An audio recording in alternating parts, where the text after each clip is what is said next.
S'il n'y a pas si longtemps, le gouvernement du Québec mettait de l'avant des mesures pour accélérer la cadence afin d'accueillir des étudiants internationaux dans la région. Force est de constater que c'est chose du passé.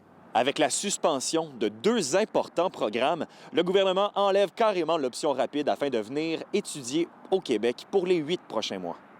Bien, l'impact très concret, là, c'est qu'à partir de hier, en fait, il y avait sur le site web en fait, du ministère de l'Immigration du Québec, pour les personnes immigrantes qui veulent appliquer, il y avait une option qui avait disparu. C'est une perte d'option, c'est une perte de chance, et à quelque part, c'est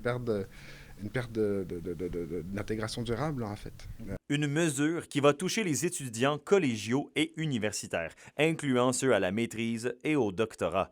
Si les étudiants étrangers présentement inscrits dans un programme sont à l'abri, le robinet se ferme sérieusement sur les prochains. Je vous dirais incompréhension, inquiétude, surtout là, dans nos organisations, là, à la fois celle de l'Université du Québec en Abitibi-Témiscamingue, mais partout dans le réseau universitaire. Et donc, de venir limiter le nombre d'étudiants internationaux, ben, pour l'Abitibi-Témiscamingue, ça serait honnêtement une sorte de catastrophe annoncée, là. Avec ce moratoire de 8 mois, Québec entend présenter un scénario de baisse du seuil d'immigration pour les années à venir. C'est la région qui pourrait le plus en souffrir, selon les 2 intervenants.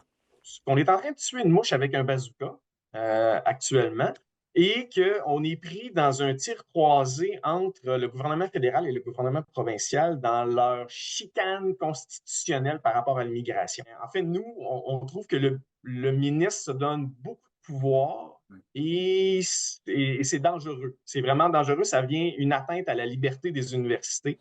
Le moratoire est pour le moment fixé à 8 mois. Mais tout pourrait changer, selon le recteur de l'UQAT. Ce dernier se rend d'ailleurs devant le gouvernement la semaine prochaine afin d'exclure au minimum les étudiants à la maîtrise et au doctorat du futur projet de loi. Alexandre Cabana, RNC Nouvelles, à Rouyn-Noranda.